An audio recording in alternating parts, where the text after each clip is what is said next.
A lot of the conversations about Fatima have to do with these so-called three secrets. Well, there really weren't three secrets.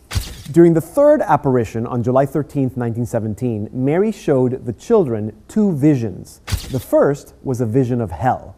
This is what is sometimes referred to as the first secret. In 1960, the world waited, the faithful held their breath, and the Vatican broke its promise. There was no announcement, no revelation, just a silence that echoed like a locked door in the heart of the church. The third secret of Fatima, written by a cloistered nun who had seen visions that shook the world, remained sealed. What was hidden inside that envelope? Why did the Vatican refuse to reveal the message that was meant for all of humanity? For decades, the silence grew heavier, the rumors grew louder, and the world changed in ways that seemed to fulfill every shadowy warning. Tonight, the truth can no longer be buried. This is the secret the world was never meant to see. And it changes everything. Silence, smoke, and the secret buried by Rome. The year was 1960, but it could have been any year when heaven and earth seemed poised on the edge of revelation. For decades, the faithful had lived with the promise of a secret, one written by a cloistered nun who, as a child, had seen the very heart of the world split open by a vision. The Vatican had promised to reveal this secret, the third and final message from Fatima, no later than 1960. Priests whispered about it from pulpits. Newspapers speculated. Ordinary believers set their clocks to the slow tick of anticipation. The first two secrets, after all, had already changed the world, predicting wars and the spread of new eras from Russia. But the third was something different, something darker, something that even the church seemed afraid to speak aloud.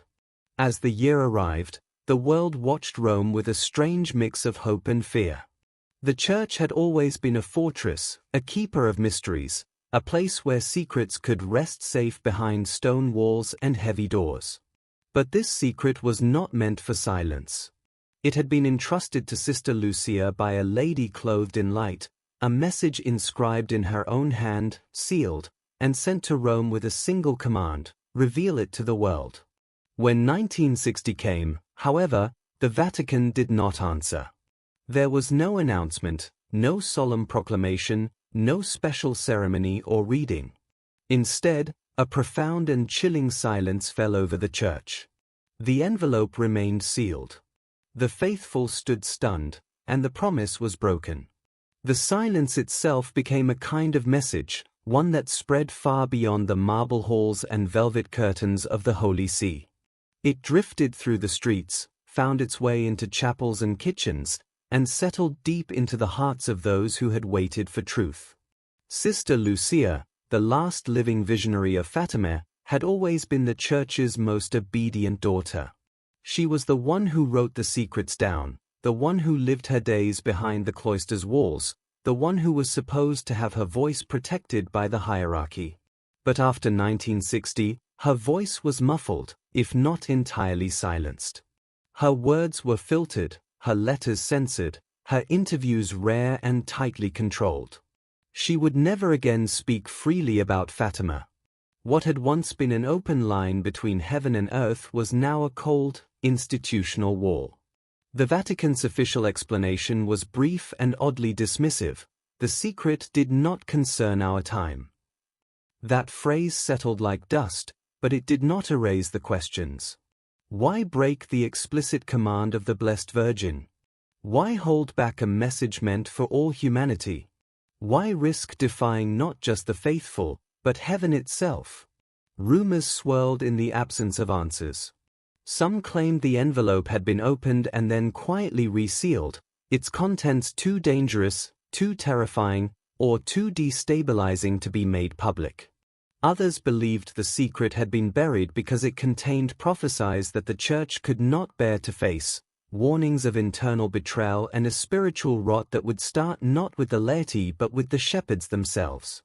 It was said the Real warning spoke not of Russia but of Rome, not of bombs but of apostasy, not of the world but of the very altars of the Church. The silence was not just procedural. It felt like defiance, a defiance not just of public curiosity but of a divine command. It felt like the beginning of a new era of secrets and shadows. The years that followed were marked by change, both inside and outside the church. The world moved forward with new wars, revolutions, and upheavals, and the church seemed to drift along with it. The spirit of the age entered the sanctuary. Priests began speaking more about social justice than the gospel, tradition was labeled rigidity, and comfort slowly replaced fire in the pulpit. Doctrinal clarity faded into diplomatic ambiguity. Many in the pews did not notice. Others stayed silent, fearing what might happen if they questioned the new order. But the faithful who remembered Fatima felt a chill.